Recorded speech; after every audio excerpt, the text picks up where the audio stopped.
Welcome to the Oracle Business Intelligence Lifecycle series. In this stream, we're going to talk about the architecture for Oracle Business Intelligence. There are three areas to do with the architecture. Now, the first one is, what is there? Once you've done the install, what have you got? We're going to go through each of the blocks that make up the Oracle Business Intelligence system. Then we'll take a look at what's actually on the file system.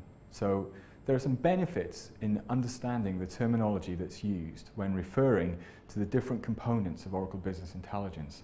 For example, if you're on a call with Oracle support or you've logged an SR with Oracle support, then using those terms can certainly speed things up.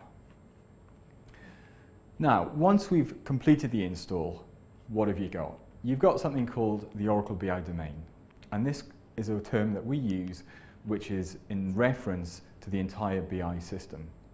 Now, the Oracle BI domain is made up of a number of components, and we'll build up that picture during this stream. The three main building blocks are the WebLogic Server, the Oracle BI system components, and the RCU schemas.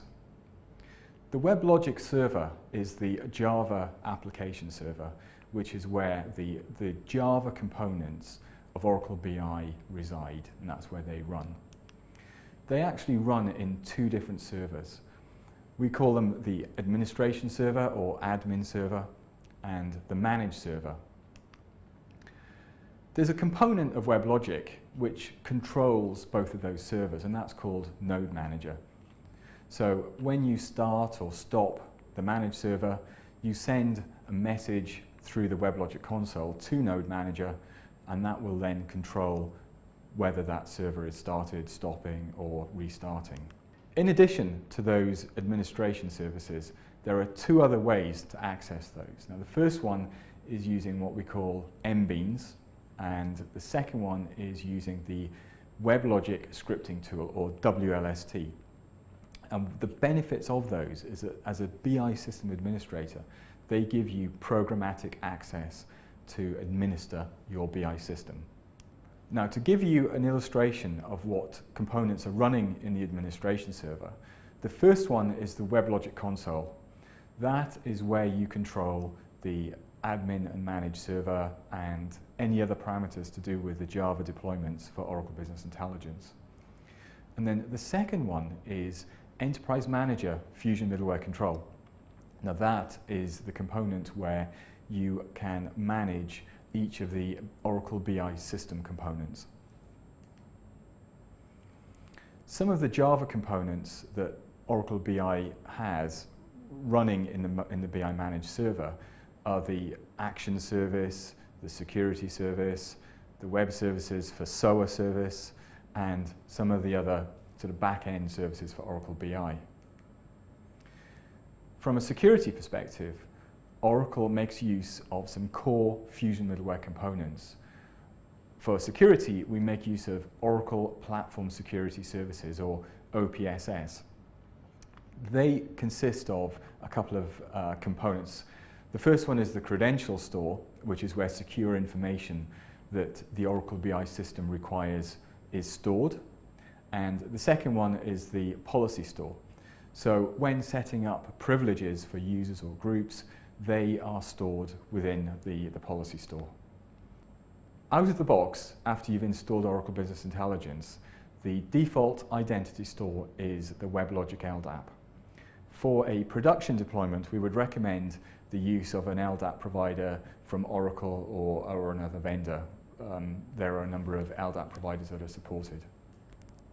Monitoring of the Oracle BI system is taken care of through a Fusion middleware component called DMS, or Dynamic Monitoring Service.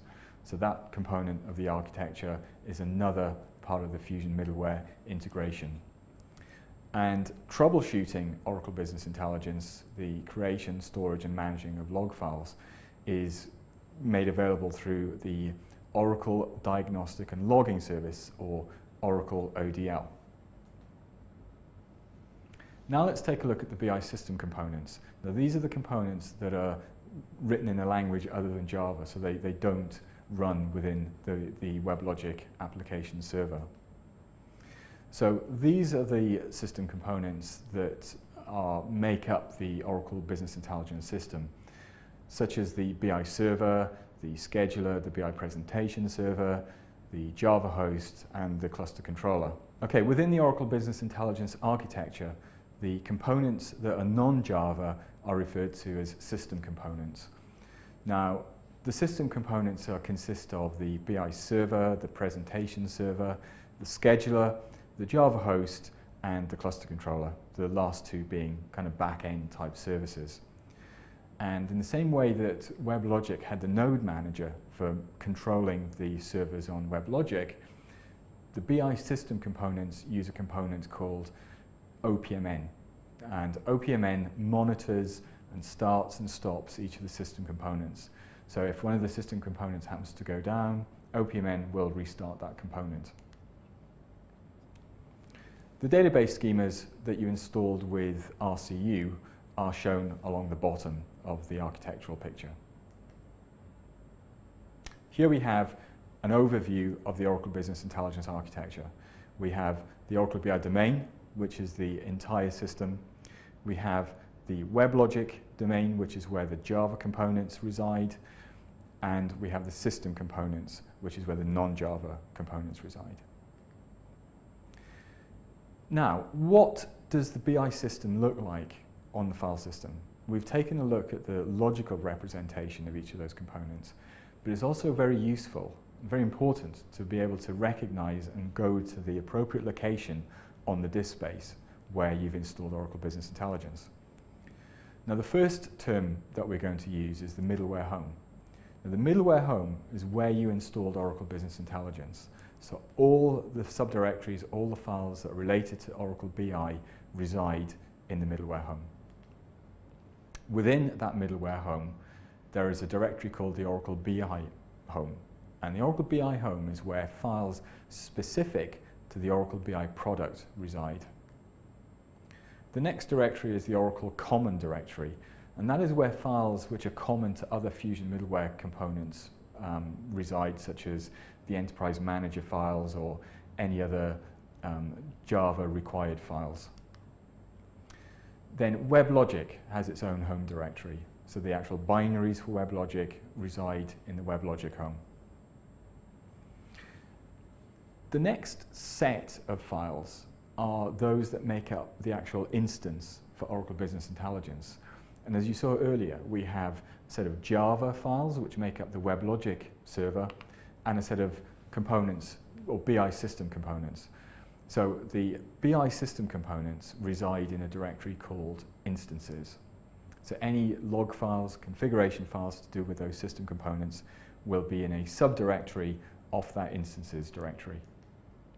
And then for the WebLogic Java components, a directory called user_projects is where those components will lie.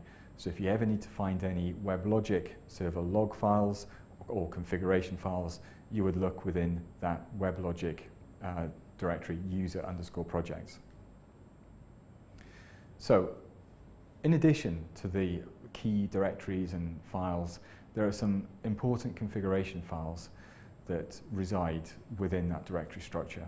And for the Java side, some of the key configuration files would be the BIEE domain.xml file, which contains a representation of the BI configuration, in addition to topology.xml, which contains information on how your BI system has been deployed, in addition to some configuration files.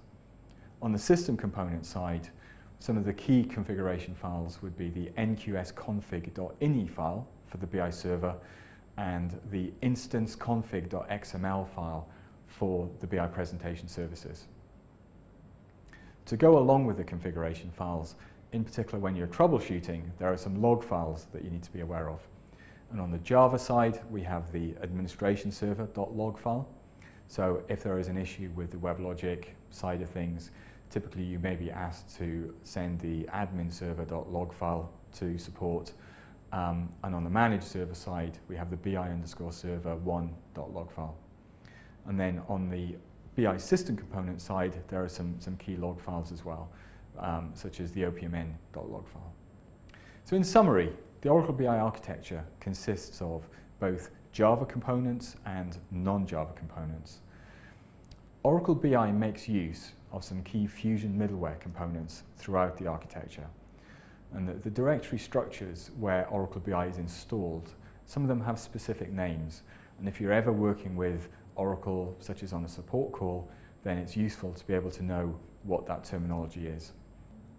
Thank you for watching this session on Oracle BI architecture. Please check out the other sessions that we're doing on the Oracle BI Lifecycle series.